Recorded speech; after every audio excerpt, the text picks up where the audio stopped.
Welcome back, Inebri-ites. This podcast episode is probably the longest one we've ever had in the making because we had to make a couple attempts at it. We had some technical troubles. I think we were supposed to talk last week, right? That's Yeah. right. Yeah, yeah. But I'm here with David Liz, director of The Welder, which was awarded the best feature film by Spooky Empire. That's some high accolades there.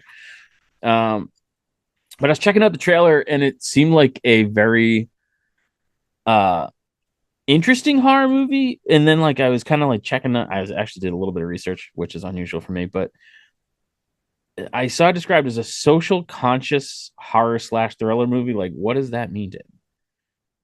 Andy, that is a great question. Let me tell you,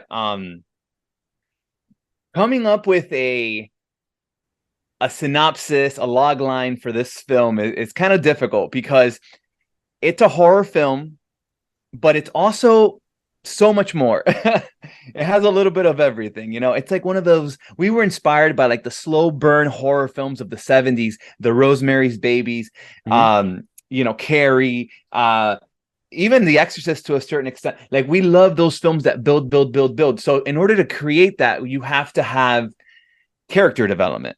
Yeah.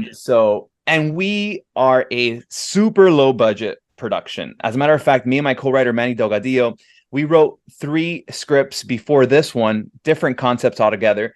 Mm-hmm. And the reason we decided to write the 4th, which was The Welder, is because we just simply could not afford to execute any of our other ideas. So we went small. We said, you know what, let's write with limitations. Because, in film school, they tell you write a script without limitations, like you have $1 billion, right? Yeah. And that's what we did. But that led us to a place where we couldn't execute. And so when we're creating The Welder, we're like, one of our limitations is few characters. Let's keep it at a cast of 7 max. And Mm-hmm. the main characters are really just 3. And when you have so few characters, you have to develop them. Otherwise, there's nothing really going on in the film. Right. And so what can be happening to get these people, to give these people something, these characters something, some meat on the bone? And so Manny and I are really like into like the stuff that's going on in the world, politics and all this, and like let's make like a social, commentary type film. And that's kind of like where we started coming up for ideas for The Welder. And our film talks about issues of racism, issues of PTSD amongst military. It talks about interracial relationships. It touches on police and police brutality, and how it's all about matter of perspective and relativity. Everyone has their story, everyone has their perspective. And since there's so much going on in 86 minutes, Mm-hmm. the log line, going back, we're circling back now to Yeah. Yeah. the question. It was difficult. It was difficult to come up with something that made sense, that was a log line that made sense, that was true to the film. So that's where we came up with that Frankenstein of a log line. But yeah, that's kind of where it came from. Yeah, it made me laugh. It just made me think of like he kills you to add you to his mulch pile because he wants to live off grid to reduce his carbon footprint. It was where my Yeah, it's brain one of those. went.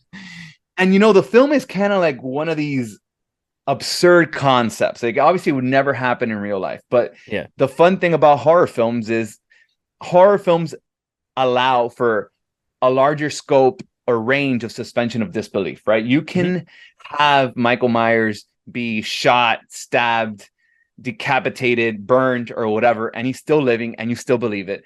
And that's okay because it's a horror film and we suspend their disbelief, along with other examples like a dog coming to life, or Or a even just number like of House of a Thousand Corpses, where there's this family that murders and murders and murders, and no one seems to notice. yeah, Yeah, exactly. And that's kind of like where we're banking on with our absurdity in our concept.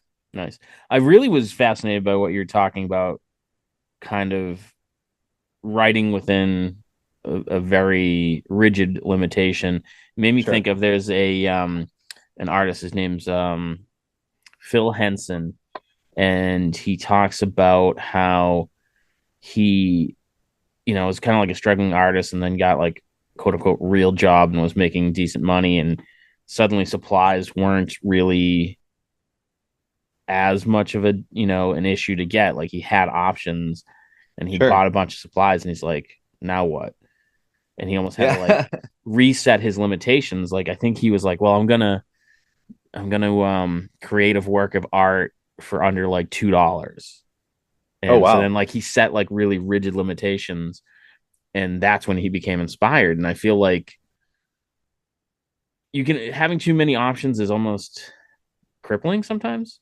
I agree. Oh man, you're 100% correct. And also, I think too, when you have an unlimited budget, um, and you're writing with that mentality, you just, as an indie filmmaker, you just it becomes very impractical, right? You start Yeah. creating Star Wars or Titanic or Lord of the Rings or just, and you can never execute that to the level of some of these guys who do have those budgets at the indie level. So it really, adding those boundaries forces you to be creative with your resources.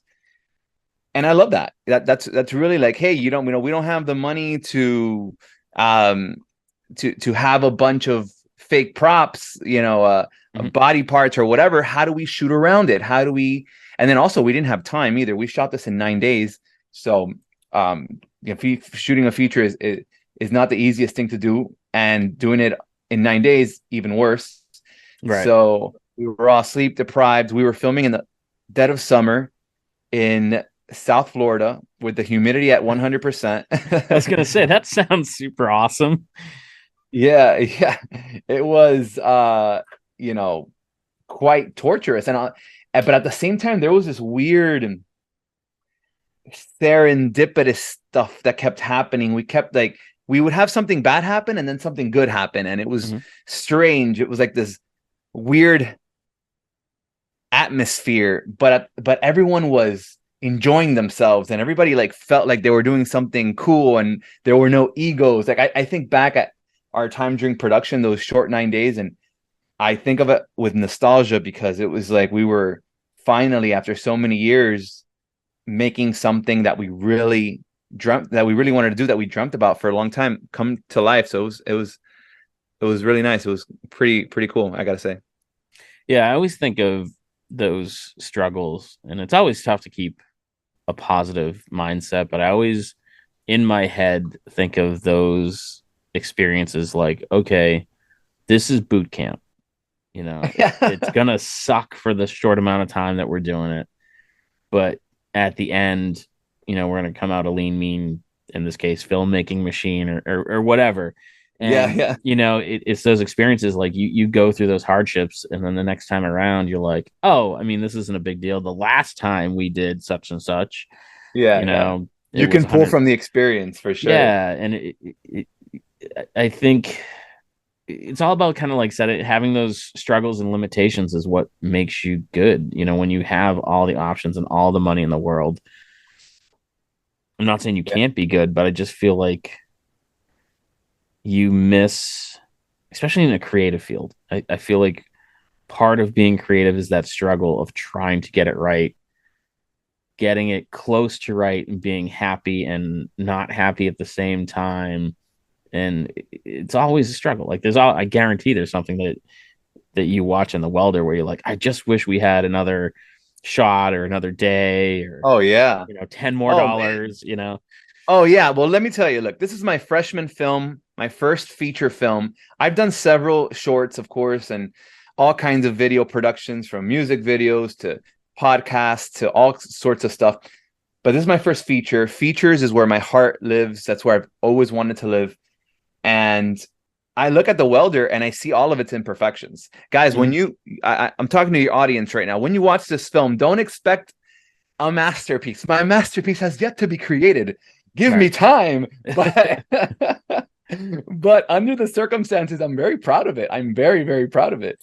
Um, you know, Talking about some of those issues that we had, I think some of them definitely you can learn from, but others are unexpected and you don't even know what they're going to be. Like, for instance, 3 days before we shot, we got our car broken into and we got a bunch of our gear stolen. We live in Miami and that can happen. So we had our gear stolen. We had to replace it last minute. Then one day before we start shooting, one of our actors was driving into town. He gets arrested on a frivolous charge. And now we think we're not going to have one of our main actors on the first day. Then on the first day of production, the production vehicle, the van, doesn't turn on. It doesn't turn over. We had to unpack it, put it into 3 different sedans to drive it to. I mean, like, it goes on and on and on. And though we just obviously we'd get discouraged for a moment, but we're like, guys, we're making this happen. We have to make this happen. Nothing is gonna stop us.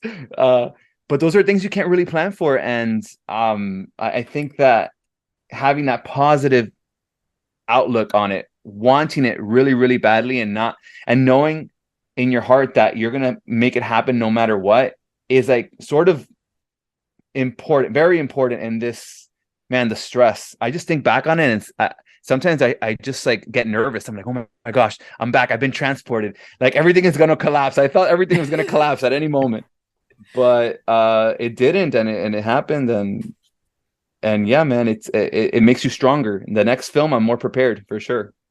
Yeah, and it's weird. Like, I was telling someone today about how it's kind of like you're talking about how, like, it's going to happen. We're going to make this happen. And there's something about that kind of creative mindset where it's like half determination where you're like, no, this is happening, and half like compulsion where you're like, I have to make this happen. And it's a weird existence to kind of live in, to be like a creative person, because you're always second guessing yourself, trying to push yourself, trying to make something that people are going to want to see. You're basically juggling the whole time. Oh my gosh, yeah, absolutely. Everyone was wearing multiple hats on this. I was not only producing, but on set, I was directing. I was the DP, camera operator. Luckily we had some crew members. It wasn't just like me and one other guy filming this, right? Like, we had a guy doing sound, Nick Barden, awesome guy, Russian, made it very fun on set, always telling it cool jokes from his country. Mm-hmm. We had our makeup girl Gladys, and we had our 2 special effects guys from Miami who are amazing. Emilio is one of them. His name's Emilio, but every time I say it, I gotta say Emilio. And Tony. And then of course we had our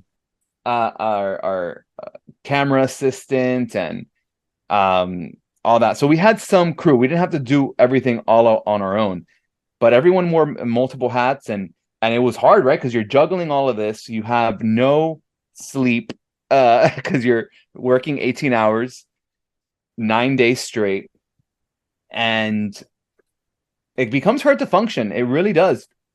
But there's like that adrenaline, that thing, like that desire to get it done. Like you said, the temporary pain for something that's going to be a longer lasting, that's going to go out into the world and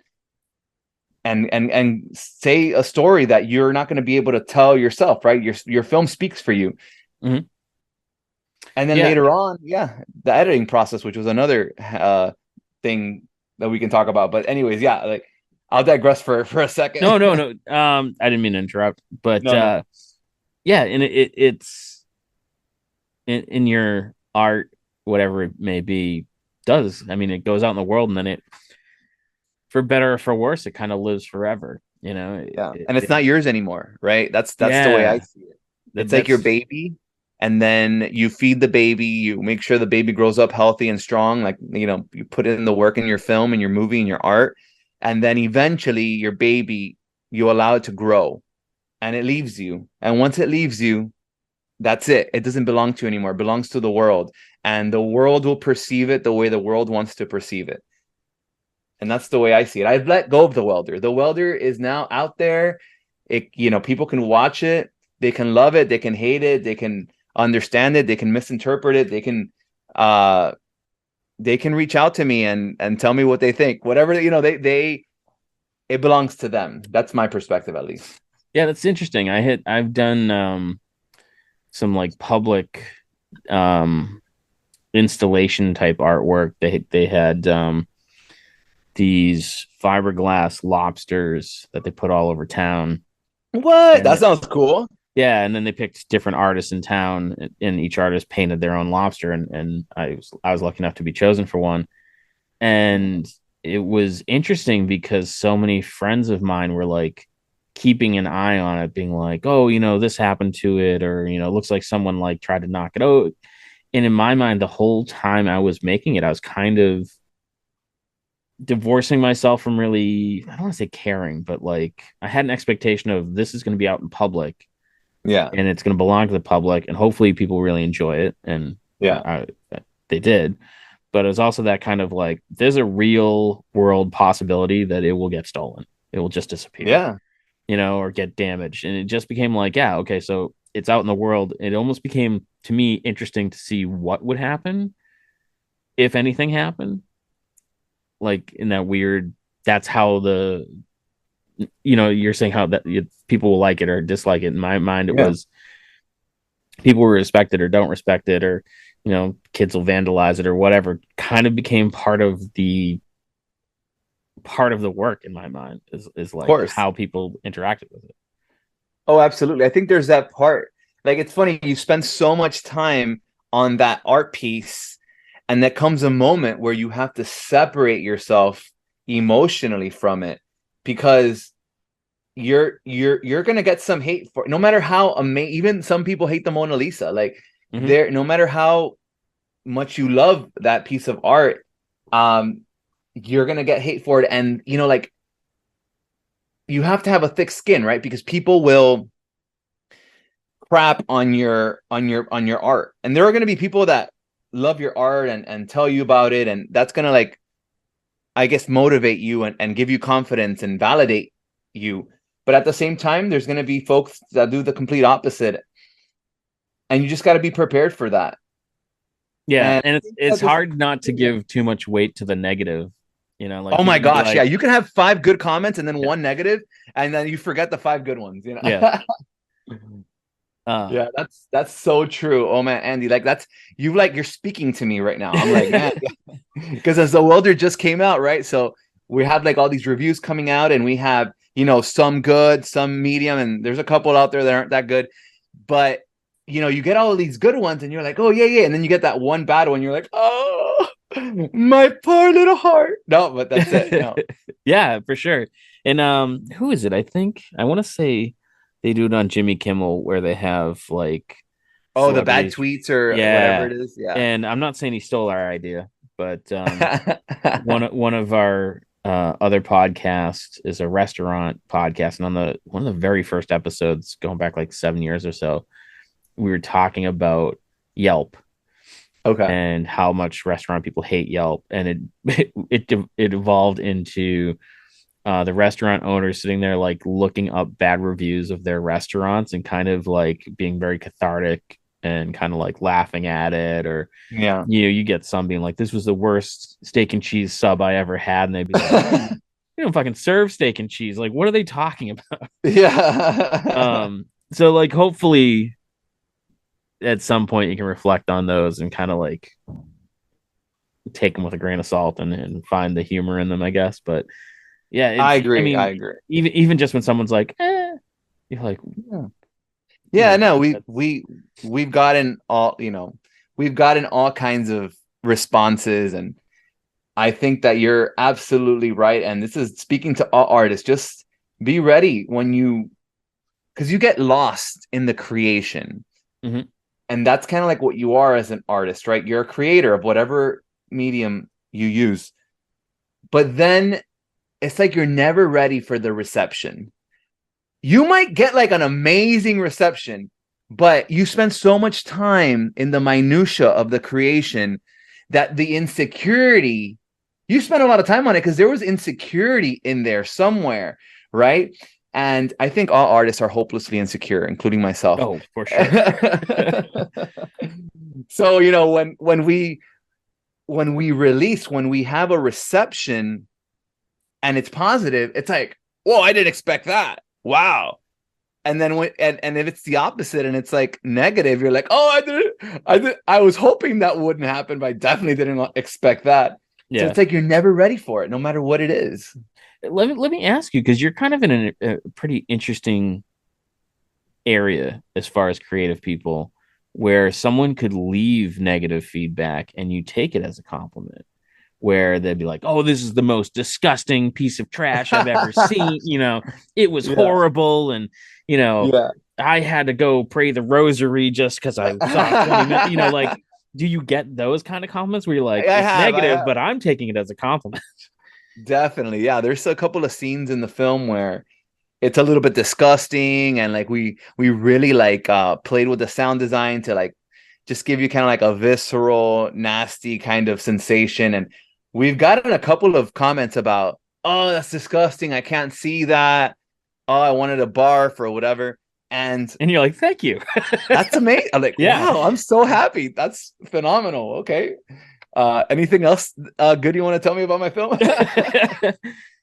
Yeah, I can't remember what the hell I drew. I drew something once, and I had sent a picture to a friend of mine, and she for some reason she like showed her kid. She's like, "Oh, my kid freaked out, was scared by the drawing you sent." I'm like, "Really? That's awesome." Yeah, that's the intention. That's kind of what I was shooting for. So Yeah. great. Why do you think people really enjoy being, or some people, I should say, enjoy being scared? Like, what's that about? That's a good question. I think people enjoy being scared in the comfort of a theater, of comfort of their couch or their bed. In general, people don't like being scared, of course, right? Mm-hmm. Real life things that scare you when you find out that your family member got into an accident, or your kid was kidnapped. I don't know. This is Yeah, extreme examples, and I hope they never happen to any of us. But those are like really scary real life things that we never want to happen to us. But then at the same time, we see things that are could be construed as far worse happening to other people while we're like comfortable sitting on the couch having a snack. I don't know. It's weird. It's like, is there a part of human nature that wants bad things to happen to other people? I don't know. Because you know that it's not happening to you, right? Like, yeah, oh, thank God that over there is happening to somebody else and not to me. But at the same time, I'm feeling like secondhand fear, but it's not so scary like that I'd feel if something were to happen to one of my family members or to myself. I don't know. There's like some psychological thing. We might have to bring a psychologist on the show to really break it down. But I think at the heart of it, it's one of the few emotions that you can elicit mm-hmm. rather universally using some pretty basic things. Like to get somebody to cry is harder, right? Because you have to really tug at certain emotional strings, like in a drama, right? Like if you're watching a drama about a father and a daughter, a father and a daughter might cry, but then like the mother may not, or like the teenagers may not, or For whatever. sure. Like that changes. Like I remember when I had kids, like there were movies that like I broke down over and been like, what is wrong with me? Like Yeah. this never affected me before. This is a stupid sports movie. Like, Yeah. I remember there was one time I was watching, it was just like I just happened across, I want to say it's called like The Rookie. Dennis Quaid's playing like a baseball player that's basically too old to start playing baseball, but for some reason he's Oh playing. yeah. And I was watching as Home Alone, and I'm literally tearing up. And my wife at the time comes in, and she's like holding my newborn son, and she's like, "Are you crying? What is wrong with you?" And I'm like, "He's doing it for his son." It's like it just hits you at the right time. watching it The now. Rookie. I think that was The Rookie. Yeah, I think that was what it was called. And it's just weird, like how it was so oddly specific, but now I'd probably be fine watching it. Yeah, yeah. Yeah. No, it's and but then when you watch a horror film and you watch somebody's like, a head being chopped off or something like that, you're like, ah, like, Yeah. and no matter who you are, you're gonna be hit by that.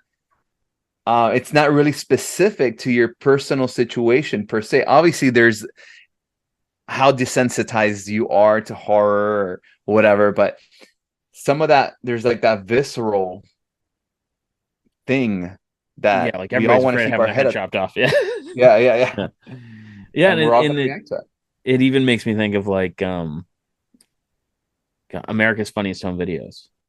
Oh yeah, yeah. I There love is that show. something funny about seeing someone fall down or get hit in the nuts, and it's universal. Everybody finds it funny.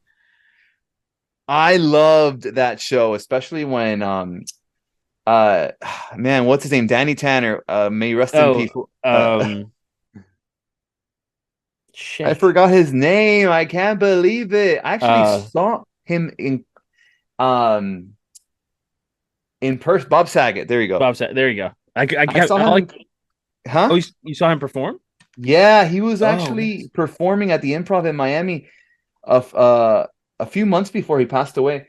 And he Oh, was wow. so cool, man. And as a matter of fact, like I said something. I was almost like a heckler. But and he said, "What did you say?" And I was like trying to hide because like, it's dark in the audience. But then I just Yeah. said, "I just wanted to say that I loved you as Danny Tanner." And the whole room started clapping and he's like, "Oh, thank you, thank you, thank you."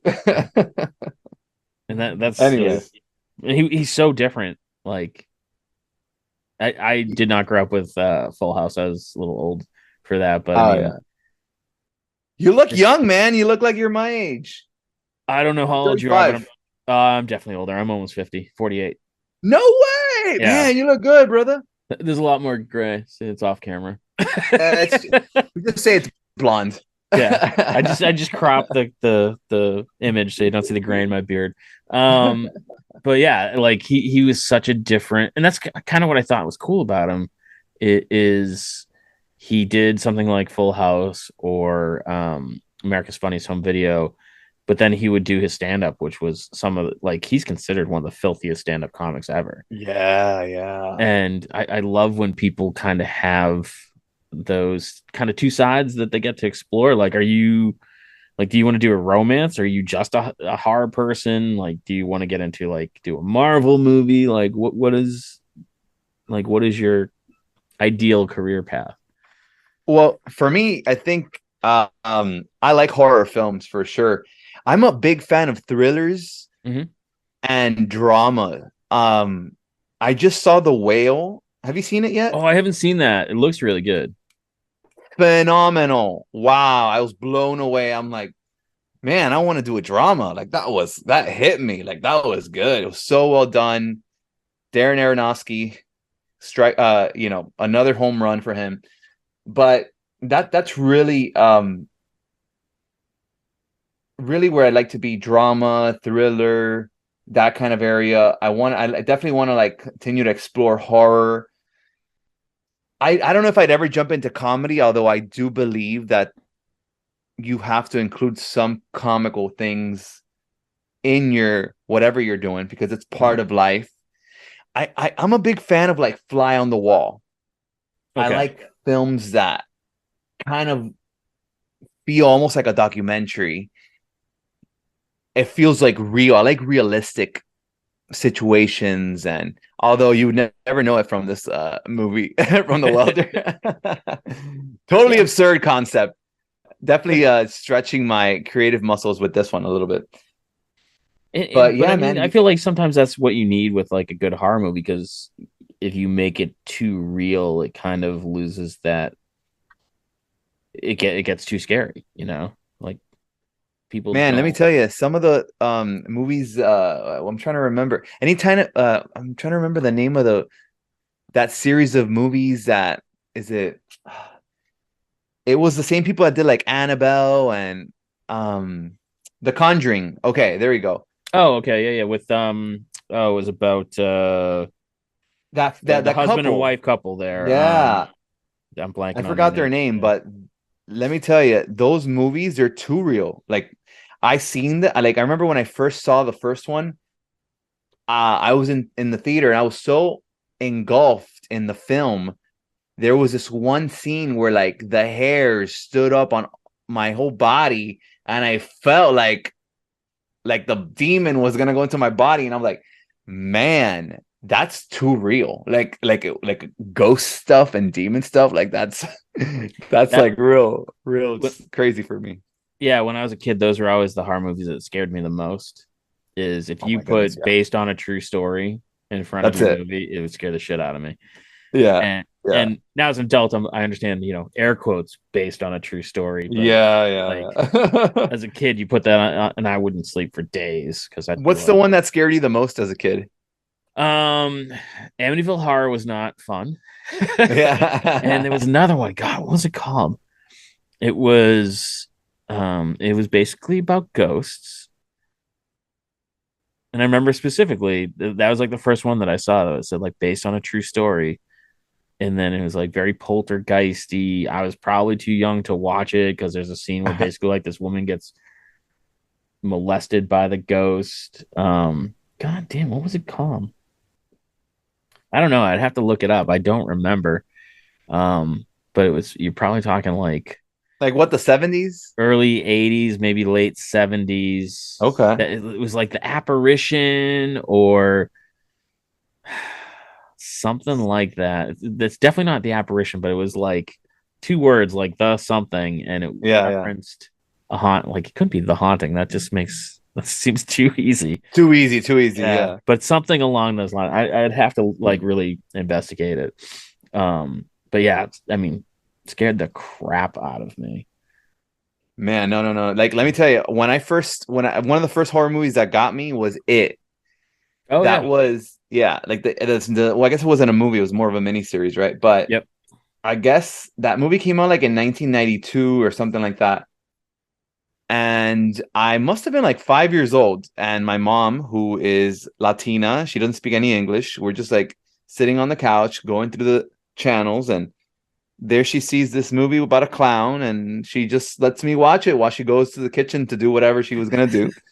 Those best intentions of parents are just like, yeah, Yeah, sure, it's a clown. What could possibly go wrong? yeah, exactly. And then all of a sudden, I'm like there watching it, and then it's like that one scene where like the room gets filled with blood and all this stuff, and I'm like, never forget that first moment of being traumatized by a film. That's kind of like my where my love of film came from. Like, wow, this movie really made me scared. That's cool. I think one of the things that got me most interested, because I've always been fascinated, like I love movies and stories of any kind. Um, but one of the things that got me really interested in creating was kind of seeing the behind the scenes of like movie Oh. sets and like how things are made. And I remember specifically, there's a movie called The Keep, and this is like the dawn of cable television, so HBO was fairly new, and they did like a behind the scenes of like the making of The Keep, and it was probably like a short like 15-minute filler that they'd put in between movies. And I was like, oh, that's how they make that movie. That's cool. I want to see that movie now, and it's got like demons in it. And so I knew like almost nothing about the movie, just saw them doing some of the special effects and went down to the local video store and convinced my mother to rent me The Keep. And being a good parent, she looked at the back and there was no rating. Okay. And at the time, like I said, the video stores are so new that no one really knew that no rating generally is a really bad rating. Yeah, It like yeah. The Keep was about like Nazis and there was like a super graphic sex scene in it. And she's like, Really? "What is this?" And I'm like, "I don't know." Because I was probably like, I don't know, 10. That was way like I don't even remember what the movie is about because it was so over my head. But yeah. Is it like the one where there's like this one like monster looking thing with red eyes or something like that? Yeah, I think so. Again, like I haven't watched it Yeah, in yeah. 30 some odd years, so I'd have to go back and like really watch it because he even at the time it was so over my head I basically lost interest in it. but Yeah, it yeah, was not a movie you should show to a little kid. yeah, Um, yeah, it's but that's one of like really one of the first moments where I got like really interested in like the process of creating and like what goes into writing a movie and directing a movie and the special effects and I've always been the person that like I kind of miss DVDs because yeah, they had the audio commentaries were some of my favorite. yeah. I love it when you hear like the filmmakers talking about, certain scenes, and I mean that was so cool.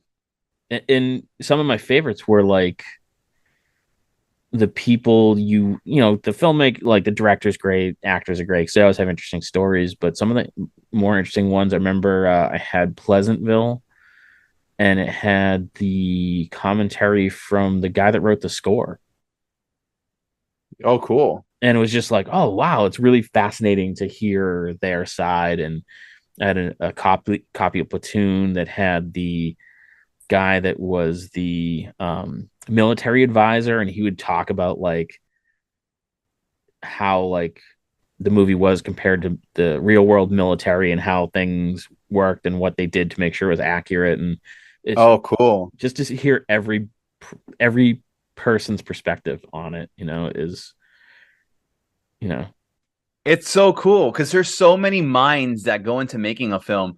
mm-hmm. And when you're just watching it in 90 minutes or 2 hours or whatever, the film just comes together, right? And there's little thought on the viewer's mind except for trying to follow the story and having the emotions associated with. But each one of those emotions that you're feeling was planned out by a group of people just doing their best to make things make sense and keep you in the moment, right? Because like there's nothing worse than like watching a film and then you're constantly coming out of your suspension of disbelief and saying, "Oh, that military thing that wouldn't have never happened," or Oh yeah, "This yeah, would have that's never happened." stupid. Yeah. Yeah, that's stupid. That would, that kind of thing. There are people hard work behind the scenes to try to make that process of watching the film as believable and as smooth as possible. And I love getting their perspectives. Just like you said, right? The sound guy, the music, the composer, he had his own thinking about like where the music should go up, where it should go down, Yeah, what kind of instruments. and even like him talking to me like, oh, the director wanted this song for this section of the movie. I didn't really agree with his thought process. I thought it should be something else, but in the end he's the director, so it was just really fascinating. Yeah, oh man, and absolutely. The Sometimes like I'm the kind of director that I love to listen to my crew because I'm not all knowing. I'm not the little god of the set that I know everything. I know that some directors take that approach, but for me, I like to take the approach that I am working in a team and I want to hear everyone's perspective. And sometimes other people's perspectives are better than mine, and I will uh, make a change accordingly. So I've gotten feedback from actors saying, "Hey, what if we said the line this way? Okay, let's try it." I've gotten feedback from obviously our composers that I don't know much about music really. Like I like to listen to music, but the creation of music, I don't play an instrument. I know what I like. I'm like I can tell my composer, look, I want it to swell here, and I want it to I want this moment to feel powerful, and maybe use some strings here, but I leave it up to them to really sort of fill in the gaps, and I trust their judgment. And I think you need to trust your team whenever you're doing work like this. Yeah, especially, I mean, you assembled those people for a reason. Yeah, no, definitely. And I love to work with James Hall again, who did the music. He's from London, and he's such a cool guy. Like he's just so talented and works so hard to make the film sound good. Man, he did. I'm telling you, people wore multiple hats. He wore the hat of the composer, but also he cleaned up all the audio. He added in all the sound effects. I mean, this guy basically did all the sound. Everything Yeah, that you hear in the movie, he did it. that's awesome. Um, so the other thing I've been watching probably too much of is these kind of YouTube videos of like all the things that you missed in such and such a movie and all like the little Easter eggs. were you the kind of person to put kind of like Easter eggs and hints or like little inside jokes in your movie, or was that not even like on your radar? When we were creating the script, and we had a bunch of those kinds of things, Mm-hmm. but as the production went underway and we found ourselves short on time, they say that you write your film 3 times, Andy. So they say the first time, obviously, when you actually put it to paper. Yeah. Then the second time when you're on set and you are confronted with all the natural challenges that come with being on a production. And then again, the last time when you're in editing and you have to like trim something, cut something out, cut the fat, as they say. So the first thing to go were all of those little things that we felt um, weren't priority, I guess. Like they were fun when we were writing them, but hopefully in our next film, because we love that. We love Easter eggs. I mean, there are obviously nods to things. Like The Welder is definitely a nod to Michael Myers, a Yeah. nod to Frankenstein. Like there are things like that. But and then there are like some tiny ones, but they're like nobody would know, almost like inside jokes. Like there's like a photo in one of the scenes of my grandfather, and only my Oh, that's family. cool. Yeah. Yeah, yeah, that kind of thing. But nothing like super super cool, like how like some of these guys are doing these days, just because we didn't really, unfortunately, have the time or budget to execute those. But Yeah. I hope to include some really cool Easter eggs in the next film I do. Are you planning a The Welder part two? Would it be The Welder part two? We're thinking it's just The going to be Welder two? called Welder. Oh, like aliens thing. There you go. Yeah. Exactly like that. Yeah, we actually have an outline completely written out, exactly what would happen in the sequel.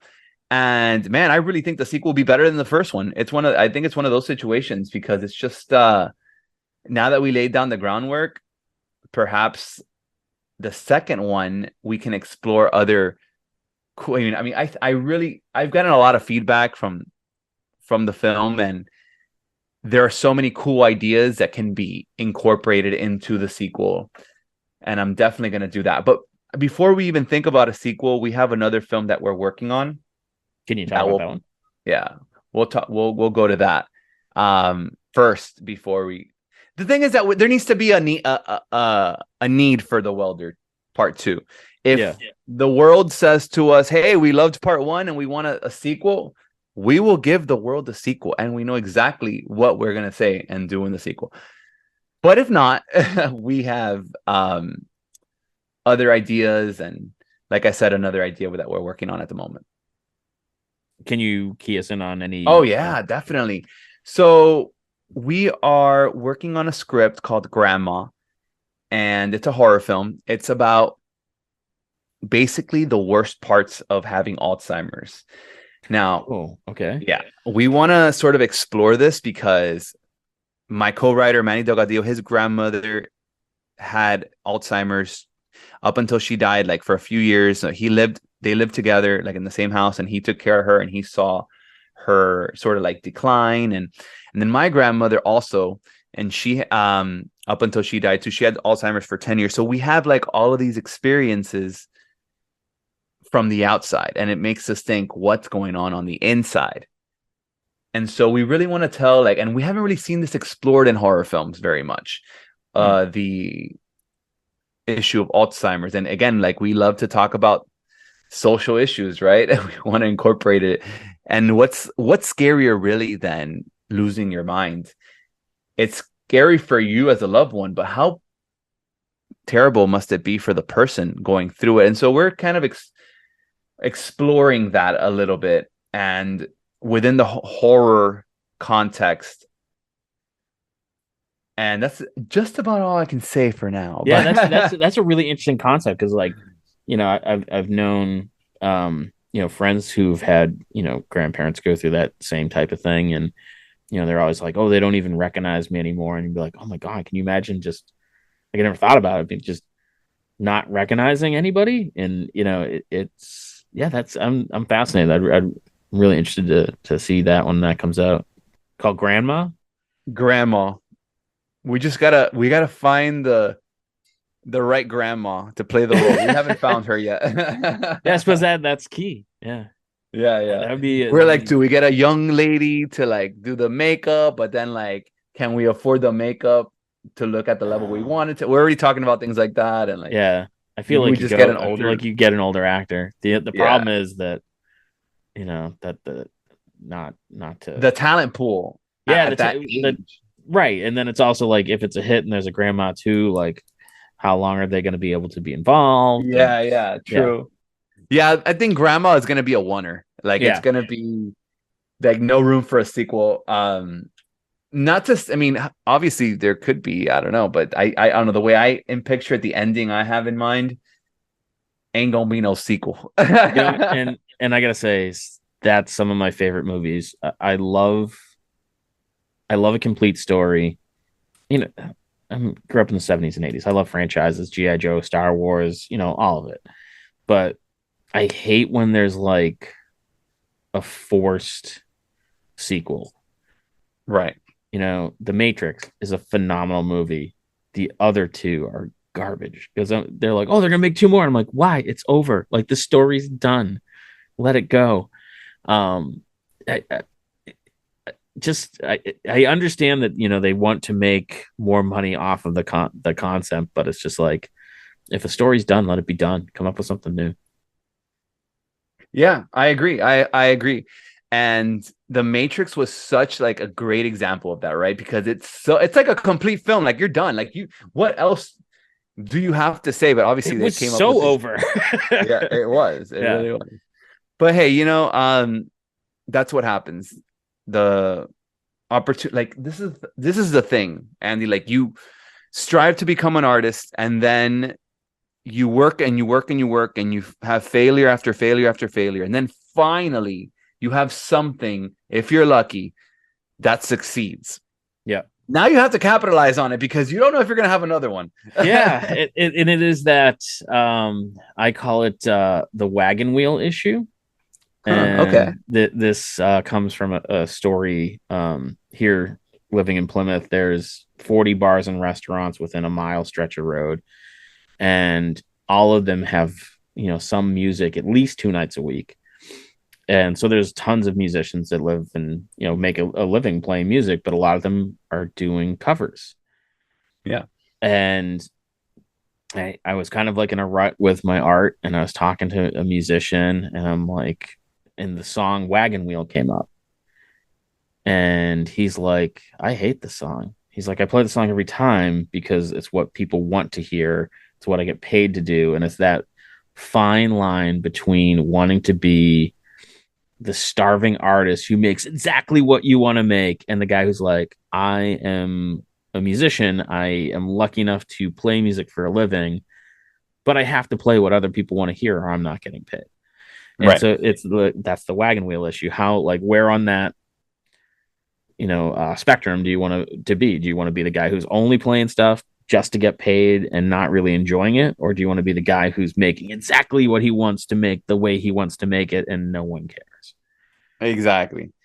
Yeah. And he's making no money off of Exactly, it. yeah. And he's working at Taco Bell or something. Um, Absolutely. Yeah. Um, that's the thing, like finding that happy medium, happy balance, and try and the thing is that you have to keep trying, you have to keep striving, because once you stop, your chances of making it are over. Yeah. yeah, for sure.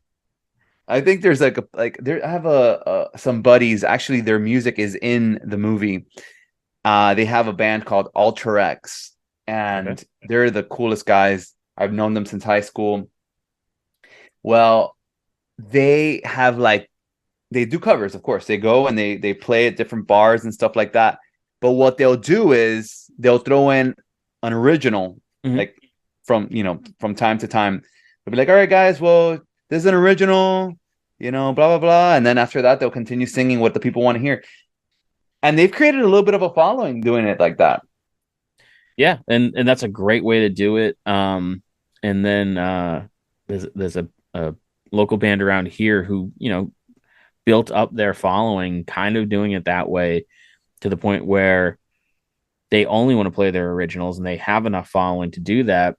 But sometimes you still got to, pay the bills. So they Yeah, yeah. actually, so if they're playing their music, they're under one band name. If they're going to be like a cover band, then they Okay, go yeah. by a different band name. Yeah, yeah. So to Yeah, I keep think that's that, what they're doing too, these yeah, guys. it's smart. Right. Because they don't want to be known as the cover, they want to have their cake and eat it too, right? I get it. Right, And I think that's exactly. super smart. Yeah. Um, where can people go to watch The Welder? Guys, if you want to watch The Welder, go on Amazon Prime, go on Tubi, it's on Google Play, it's on YouTube, and it's available now. People can go and watch it ASAP if they want to. Um, Make sure you watch it with somebody who's brave, I was gonna say with someone you love. someone you love. But let's And face it, that's yeah, why guys watch horror movies. yeah, that's right. They They watch them hope the with girl the will get scared and grab onto them. exactly. Come on, let's be realistic. Yeah, yeah. Um, no, that's awesome, man. Where can people go to follow you to find out, stuff like upcoming, like Definitely. to No, keep that's a great keep question. tabs Yeah. on, when grandma's coming out. Keep tabs on me, guys. Keep tabs. Check it out. You can find me on Instagram. That's like my main social media. I don't really use Facebook or anything else like that. But I'm on Instagram and my handle is at David Liz Films. But also, if you want to continue to follow The Welder and support The Welder, you can follow the Instagram for The Welder, which is at The Welder Film. And also, we have a website, www.thewelderfilm.com. And Nice. we have all the updates going up on those two. And I'm gonna make a little announcement, a little self promotion here, David, if you don't mind. Do it, do it. Um, this may actually be the first time I've ever said this out loud. To Uh-oh. more than like a small group of people, but Inebri-art is putting on their first horror convention in conjunction with America's Hometown I'm sorry, guys. America's Hometown Horror Podcast, friends of the show, and Woo! Mayflower Brewery. And me and Dave were talking, and if I have my way, David's going to come up here and Oh yeah, I'd love hang to. out. And I don't know if we can. I don't know what your contractual obligations are, but maybe we can do like an airing of The Welder. Oh, I'd love to Um, show The Welder. Yeah. yeah, we can. That'd be We'll be so in cool. I touch. mean, we got to talk about like the details of it because it sounds like such a cool event, and I love supporting these kinds of like homegrown indie, type things. I think it's going to be really cool. And also, I love Boston and Plymouth, and especially that time of year with like it's like kind of like the fall and it's getting chilly. We don't Yep. really get that in Miami. It sucks. Like the weather You sucks in get Miami. less shitty. Yeah, like Yeah. slightly less shitty. Like it goes from being 100 to being 98. Yeah. Yeah, I'm looking forward to it. I actually way back in the day I had a comic book shop and I used to do all sorts of comic cons and horror conventions. Oh, And cool. horror conventions were always my favorite because people go to comic cons because they love it, but there's more of a investment aspect to it where they're like, oh, how much is this worth? Can I get a better deal? If I go to this other dealer's table, they're going to cut me this deal. And at Right. horror conventions, they go, I want that. And you're like, it's $120. They're like, I don't care. I want it. Yeah. Like horror fans are so passionate. And I think it's going to, I have big aspirations for this. And I think it might go beyond what I'm expecting. But That's so cool. No, no, yeah, yeah. We definitely got to talk more about the details because I definitely don't want to miss it. yeah, no, yeah, we would love to have you. You're the right kind of person. You seem like I'm always one of those people who are like, I want it to be good, but I understand that plans can go sideways and it could end up being terrible. But I feel Sure, of like you're the course. kind of guy that even if no one showed up, you'd still be cool to hang out with. Oh, absolutely, It would man. be like rah, rah, rah, rah, rah. You'd be like, whatever, man. We're in a brewery, and you know, Hey, if there's gonna be some beer there, I'm gonna be very happy. there's a lot of beer there. And they're even talking about maybe doing an exclusive beer just for the event. So What? Okay, yeah. well, see, yeah, that's That's it. Like, you had me at beer. All right. So David, thank you for taking the time. My Obviously, I pleasure. will be in touch with you more about that coming up. Our listeners will, I'm guarantee, hear more as it gets closer. But you can count that as the official announcement. And listeners, we will catch you guys again next time. Take care, everybody. Thank you. And thanks for checking out the show today, listeners. If you enjoyed the content today, you can go over to patreon.com/Inebri-art to support the show. You can join over there for just a few dollars a month and help us provide this fun content that you just checked out. You can also email us at Inebri-art.com with your questions, complaints, and concerns, or you can find us on all social medias at Inebri-art or at Inebri-art6 on Instagram. And also don't forget to check out our other shows, Bar Talk Podcast, Old Colony Cast, Inebri-art, and all the other shows on the Inebri-art Network, which you can find at Inebri-art.com. Thanks again for listening.